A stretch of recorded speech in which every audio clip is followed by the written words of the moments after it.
Hello and welcome to a quick update on the Bakhmut front.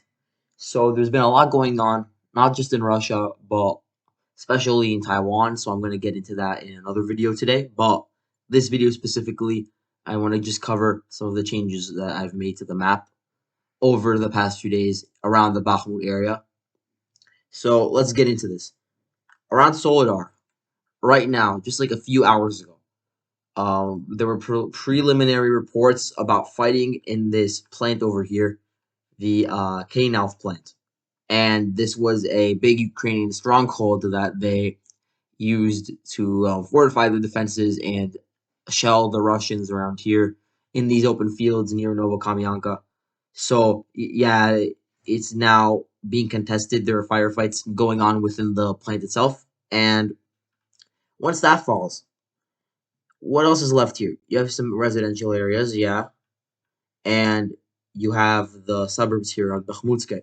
So Bakhmutske is currently almost fully under Russian control because over the past few days they've been sort of advancing around these residential blocks and making their way towards the Solidar itself as like a flanking maneuver, and it seems they've been pretty successful at that.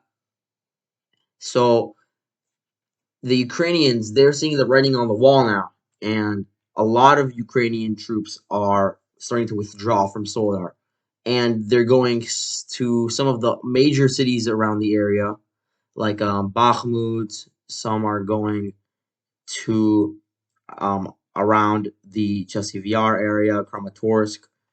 You have some going over here to Nikiforivka, along this line of the Seversk Bakhmut defensive for formation.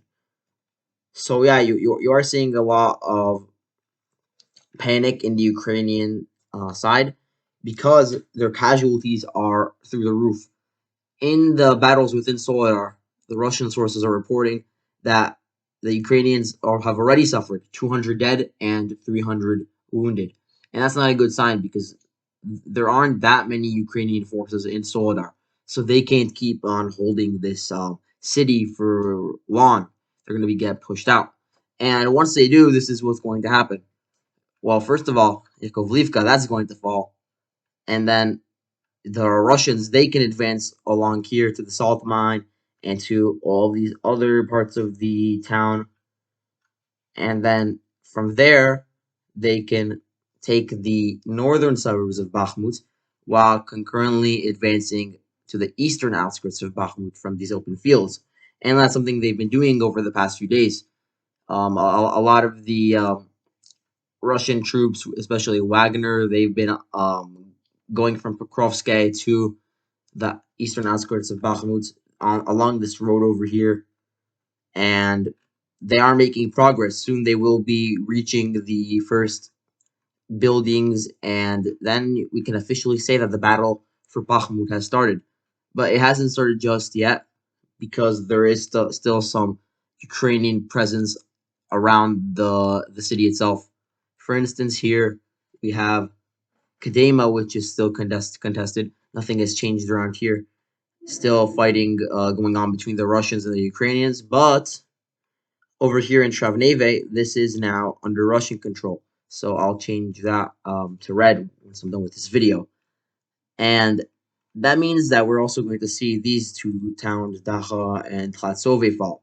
Because all of the troops that helped take Travneve, they're coming from Horlivka.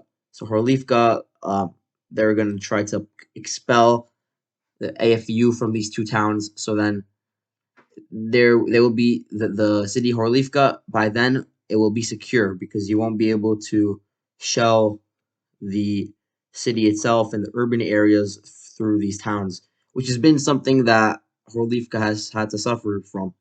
Another area where Horlivka is being shelled from is New York and Toretsk. So I expect those to be targets of the Russian army very soon. Now, around here, we have seen some Russian advances. For instance, Semihiria, I know this fell a few days ago, but just to refresh, now even the DPR is claiming that they took control of the settlements. Before that was not the case, but now they've officially announced that they have control of the settlements. And we also have, of course, the fact that Vershina is under Russian control. It's been like that for a while, but there's a lot of ambiguity because we haven't seen any footage, and a lot of people contest that.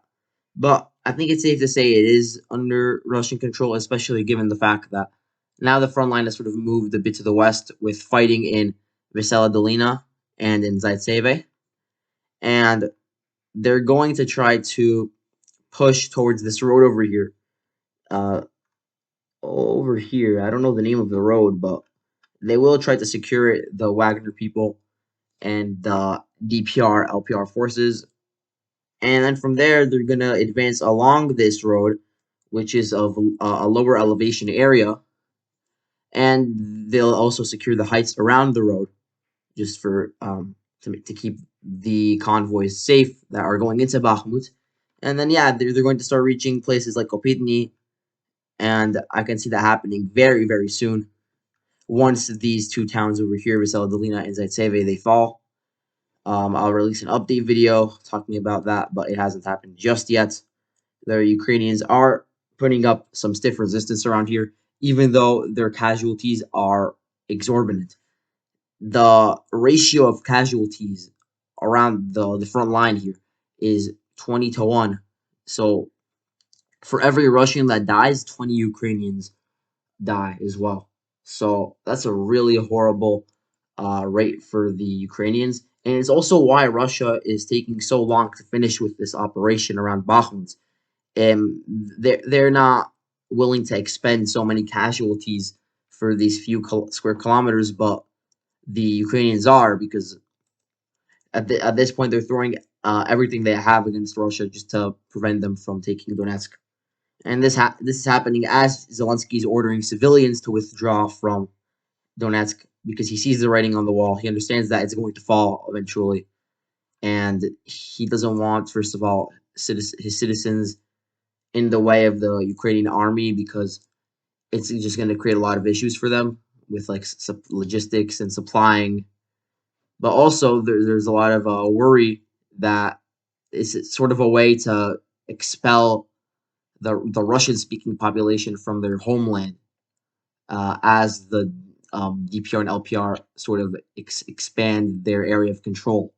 So then they won't have all of their populace under their jurisdiction. That's another concern. And in fact, Ukraine is actually trying to counterattack. They tried recently counterattacking at Pokrovsk, and they were promptly pushed back by the Second Army Corps of the LPR and by the Wagner PMCs. So that failed. I think they've realized it's futile, but they just continue to hold out. And Bakhmut itself, there's a good chance that the battle there, it isn't as costly as the battle for the outskirts of the city, because this is a pattern that we've seen. It could go one of two ways. It could be a Rubizhny sort of battle, or it could be a Severodonetsk sort of battle. The Rubizhny battle, I don't think Ukraine can afford that anymore. So I think a similar situation as what's going on in Soledar might happen in Bakhmut as well, wherein the suburbs, there was a lot of fighting there for a while, but then eventually there was a penetration at some gap, and then all hell just starts breaking loose, and the Ukrainians will have to withdraw to some better defensive line. So that's it for now, and I'll see you later.